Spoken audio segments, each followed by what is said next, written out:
ನಾವುಗಳಾಗಲಿ ಮುಂದೆ ಕುಳಿತಿರುವ ನೀವುಗಳಾಗಲಿ ಮಾತನಾಡುತ್ತಿದ್ದೇವೆ ಎಂದರೆ ಅದು ಒಬ್ಬ ಮಹಾನ್ ವ್ಯಕ್ತಿಯಾಗಿ ಕೊಟ್ಟ ಸಂವಿಧಾನಕಾರರ ಗೌರವಾನ್ವಿತರೆ. ಆ ಸಂವಿಧಾನದಿಂದಲೇ ನಮಗೆ ಈ ಸ್ವಾತಂತ್ರ್ಯ ಸಿಕ್ಕಿರುವುದು.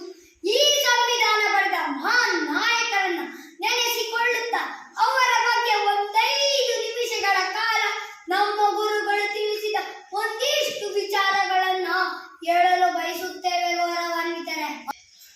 10ನೇ ತರಗತಿ ಫೇಲ್ ಆಗಿದ್ದ ಒಬ್ಬ ಹುಡುಗ 24 ವರ್ಷಗಳ ಕಾಲ ಕ್ರಿಕೆಟ್ ಸಾಮ್ರಾಜ್ಯದ ಚಕ್ರವರ್ತಿಯಾದ ಸಚಿನ್ ತೆಂಡೂಲ್ಕರ್ ಅಂತ ನಾವೆಲ್ಲರಿಗೂ ಹೇಳ್ತಾ ಇರ್ತೇವೆ.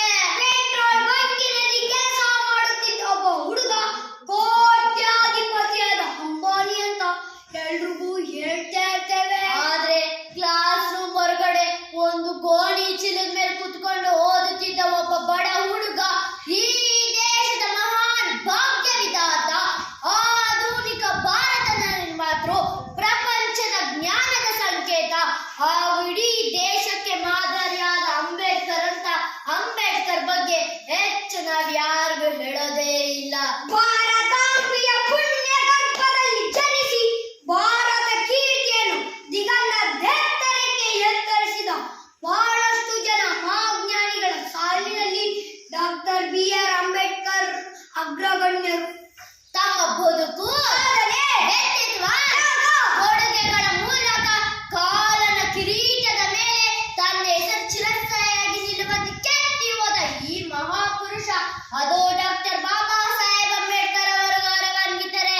ಪ್ರಪಂಚದ 10 ಜನ ಮಹಾಜ್ಞಾನಿಗಳ ಸಾಲಿನಲ್ಲಿ ಡಾಕ್ಟರ್ BR ಅಂಬೇಡ್ಕರ್ ಅವರದು ಮೊದಲೇ ಸಲ ಗೌರವಾನ್ವಿತರೆ. ಪ್ರಪಂಚದಲ್ಲಿ ಅತಿ ಹೆಚ್ಚು ಓದಿರುವವರಲ್ಲಿ ಡಾಕ್ಟರ್ BR ಅಂಬೇಡ್ಕರ್ ಕೂಡ ಒಬ್ಬರು.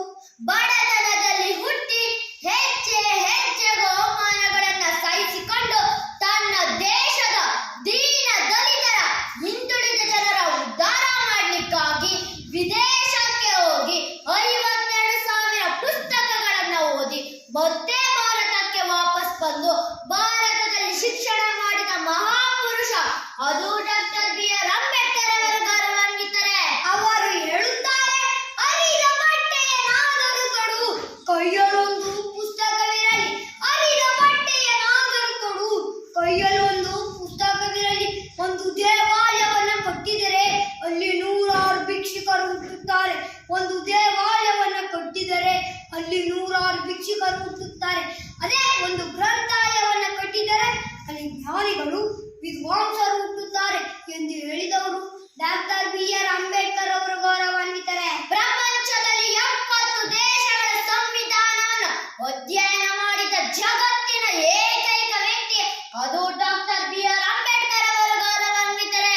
ಈ ದೇಶಕ್ಕೆ ಮುಂದಿನ ಪೀಳಿಗೆಯ ಲಕ್ಷಾಂತರ ವರ್ಷಗಳ ಭವ್ಯ ಭವಿಷ್ಯಕ್ಕಾಗಿ ಹಗಲು ರಾತ್ರಿ ಕಷ್ಟಪಟ್ಟು 2 ವರ್ಷ 11 ತಿಂಗಳು 15 ದಿನಗಳ ಕಾಲ ಕಠಿಣ ಪರಿಶ್ರಮದಿಂದ ಭಾರತ ದೇಶಕ್ಕೆ ಸಂವಿಧಾನ ರಚಿಸಿಕೊಟ್ರು ಡಾಕ್ಟರ್ ಬಾಬಾ ಸಾಹೇಬ್ ಅಂಬೇಡ್ಕರ್.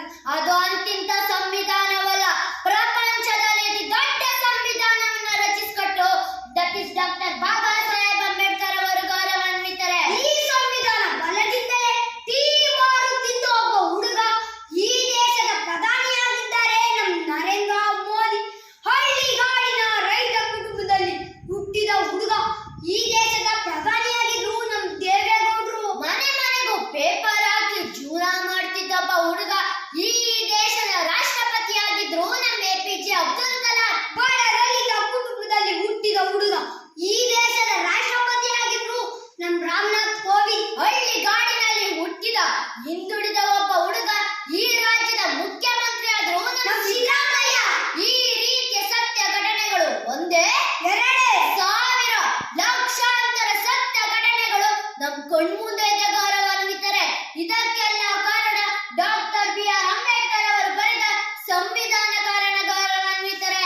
ಅಮೆರಿಕ ದೇಶದಿಂದ ವಿಶ್ವರತ್ನ ಅಂತ ಪ್ರಶಸ್ತಿಯನ್ನು ಪಡೆದ ಜಗತ್ತಿನ ಏಕೈಕ ವ್ಯಕ್ತಿ ಅದು ಡಾಕ್ಟರ್ BR ಅಂಬೇಡ್ಕರ್ ಅವರು ಗೌರವಾನ್ವಿತರೆ. ಇಂದು ಪುರುಷರಷ್ಟೇ ಮಹಿಳೆಯರು ಸರಿಸಮನಾಗಿ ಬದುಕಲು ಹಾಗೂ ಉದ್ಯೋಗ ಪಡೆಯಲು ಮಹಿಳೆಯರಿಗೆ ಮತದಾನದ ಹಕ್ಕು, ಆಸ್ತಿ ಹಕ್ಕು,